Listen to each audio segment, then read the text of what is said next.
Michael Jordan has revealed one thing he hated about his basketball career during an interview with another NBA legend, Steph Curry, and it seems like the Chicago Bulls icon left Curry speechless. With this interview, Jordan showed why he is the greatest to ever do it, and when you're talking basketball, you cannot leave out the impact that Michael had on the game. But what is this statement that made Curry lose words to reply? And more importantly, how did this narrate the entire career of the Bulls legend? If there is one player in the NBA world that we need to be talking about when it comes to shape-shifting the landscape of the sport, it's definitely Michael Jordan. Over his basketball career, Jordan is known to have never lost a trip to the finals, having a perfect 6-0 score. But even with this flawless record, he met a lot of trouble becoming what he did. One of those obstacles was losing, something he hated from the bottom of his heart, but knew that it was going to turn him into a better basketball player at the end of the day. During an extensive interview with Steph Curry, the legend of the Golden State Warriors, and the man who shape-shifted the sport in his own manner when it comes to the three-point shooting aspect of the game, Jordan took off all filters and made sure to speak his mind from the bottom of his heart. Even though he hated losing, he respected it because he knew that there is a much bigger story behind it, something that Curry was left speechless about, and something that definitely changed the way he's going to think about basketball from now on. When addressing the question of losing, Jordan has gone on to say, "I hate losing, it's not even a question, but I respect losing, because losing is a part of winning. You never just win, you got to lose to win.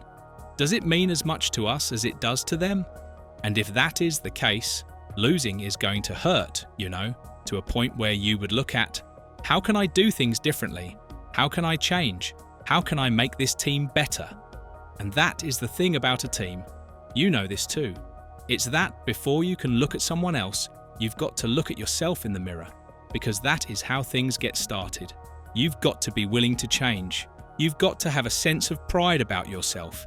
It's not about the money. It's not about anything. It's more about the prize. And the best players, whoever is playing the best, is going to win. Needless to say, Curry was left speechless, and we all know how hard it is to leave a 4-time world champion like him without words. After all, both he and Jordan impacted the game in a very different manner, and whether we like it or not, they are an inspiration to many other basketball players who are starting their careers right now. Interestingly enough, we've come to an era where young players who are entering the sport are now saying that their idol is Curry or LeBron, and not Jordan, who played his last game in 2003 with the Washington Wizards.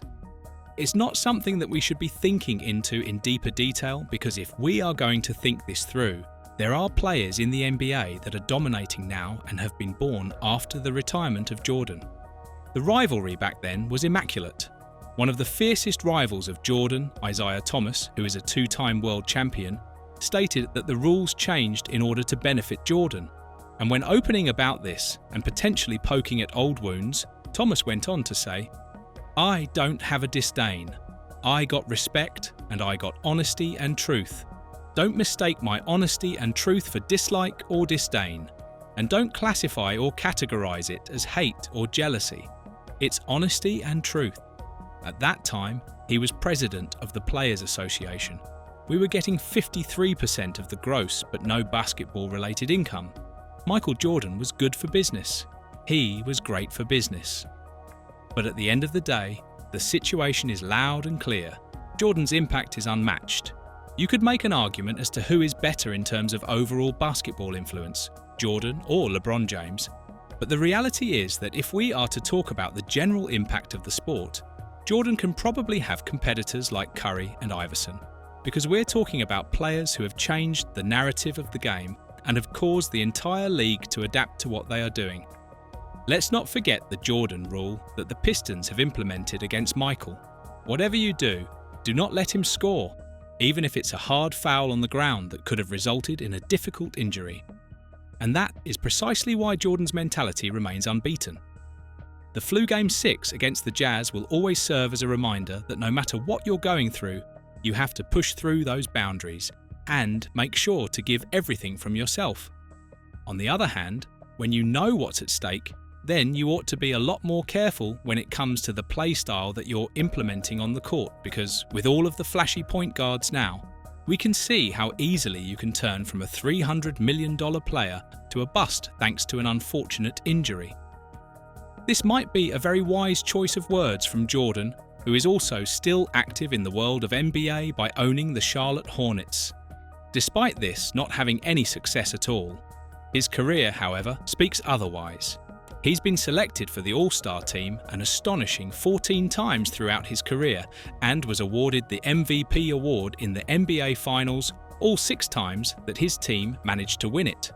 On top of that, he was a 5-time MVP in the regular season, and the massive reach that skyrocketed him into the business world was definitely the partnership with Nike on the Air Jordan trainers, which were then followed by his exploits on the big screen by appearing in the 1996 film Space Jam.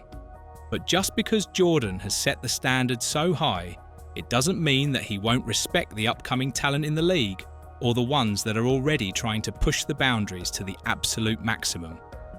For example, after Edwards and the Timberwolves went on to beat the Phoenix Suns last year, Stephen A. Smith called Jordan regarding his views on Edwards.